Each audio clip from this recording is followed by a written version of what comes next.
So like I said, 4 mallets is like kind of similar to 2 mallets in terms of like technique and rotation and stuff.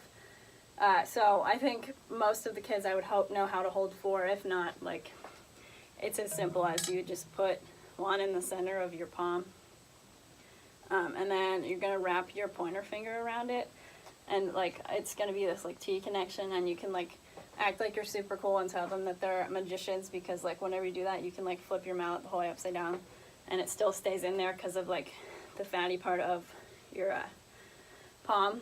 So then after that, you're gonna put the other two, like, or the other one in here, and it's gonna sit in there.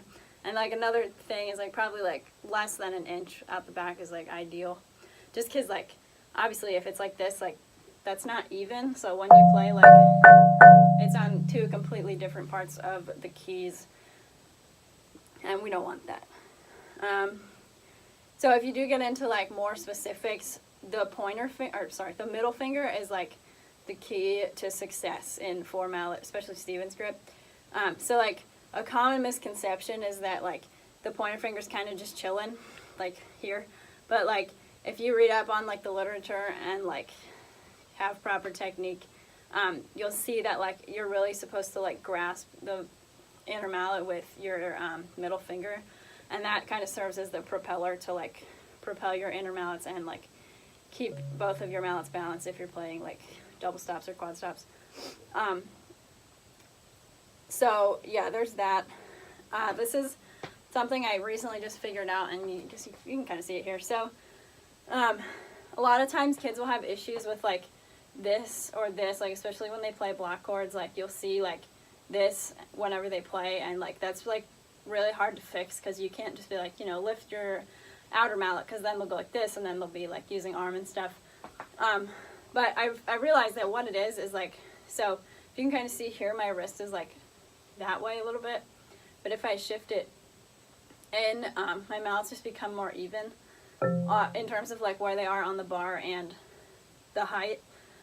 So like it's a difference of like this versus this. And now obviously if we're playing like an accidental and a natural, or like vice versa, you know, you kind of have to like twist your wrist a little bit. But if we do that, like say we're playing a block chord exercise and we go up to like B flat and F, you should not move with your wrist, but you should move with your elbow, like lead with your elbow, so that you can maximize the sound quality. Let's see. Oh, so whenever we play block chords or quad stops or whatever we're playing, we just want to make sure, one, that all the mallets are equal, and that can come from just checking out like the angles of their wrist and their posture and like how they are standing in relation to their keyboard. And make sure that the motion is coming from their wrist. If you see that they're very army, and a lot of them will be, just because I know how they play, like I think Mac and Cheese especially is like, he's just like this when he plays, and it's like super difficult to fix, and I haven't been able to fix it yet.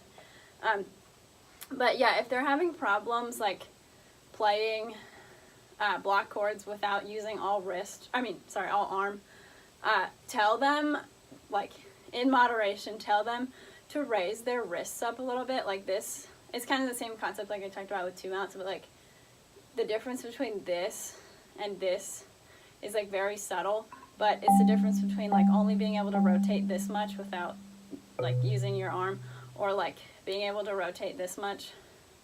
And now obviously we don't want our kids to like play from up here and like, you know, do anything crazy, but like I think there should be some sort of like time where your mallet is lower than your wrist when you play. That's maybe a little exaggerated, but like,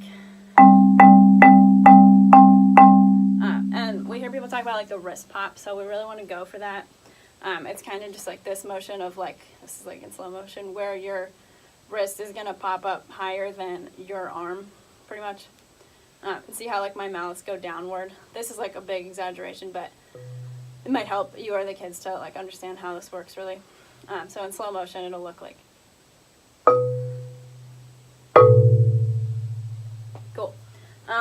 Let's see. Oh, for permutations and stuff, which I think I put some in the exercise packets. We're gonna want all the mallets to come up to the same height, obviously. And I like to tell them that whenever, say if we're playing like 1, 3, 2, 4, all of the mallets are constantly in motion. I'm not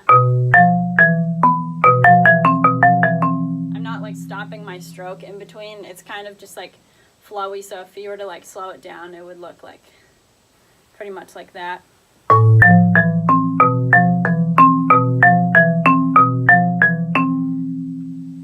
And that flowy motion comes from prepping your opposite mallet. So, well, I guess it's like more when we're doing like double lateral strokes, which we probably won't even really get into, but like, yeah, we want to prep the mallet. So like I can get a very big prep motion. Obviously this is exaggerated, but like if we were playing super slow, that's like kind of the look I would want, because I don't really want to go for like the staccato, like, because it's like really bad for your muscles. Oh, so inner mallet technique. I don't really know how much of this we're going to use, or I think there's definitely some in like the marimba parts. This is like a hard concept to grasp, and I don't know how long it'll take them to get it, which is fine. But there's a couple different techniques that people use. So there's like the Southern Texas band, like you keep all your mallets up and just rotate like downward, which I find very difficult. So like that's just like impossible.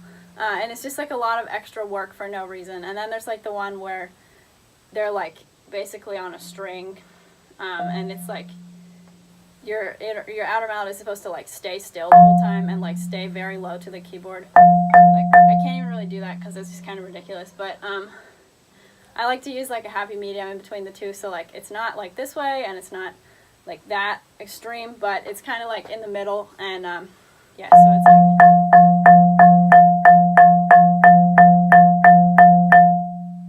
And one thing, if you do get to this, that's great, but if not, it's okay too.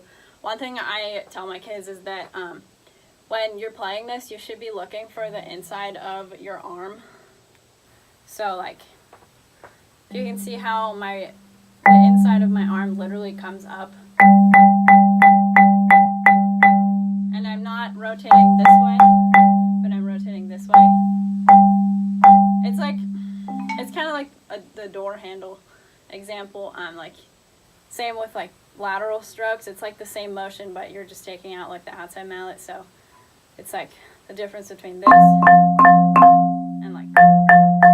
So I kind of think of them as like the same. I don't know, that might be weird, but yeah.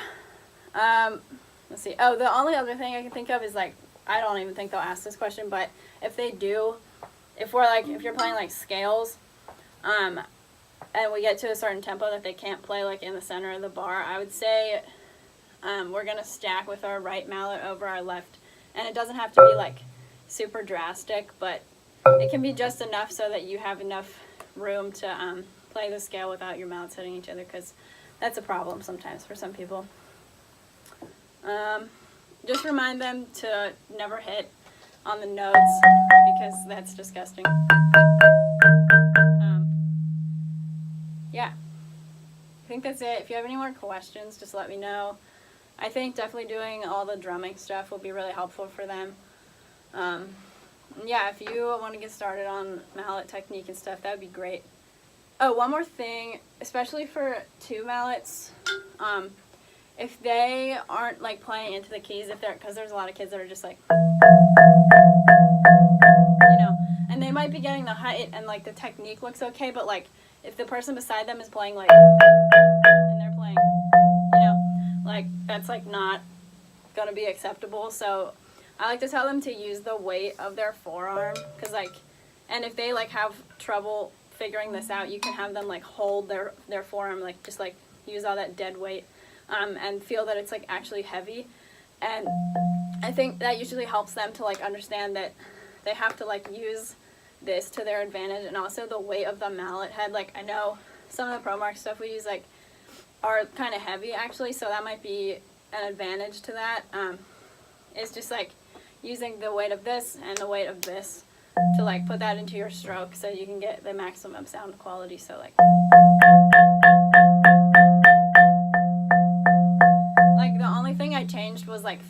about the weight of the mallet. So I think if you just like give them a chance to actively think about that, that'll definitely help. Yeah, I think that's pretty much it. If there's any questions or anything, let me know. I'd be more than happy to answer. Yeah, I hope this helped.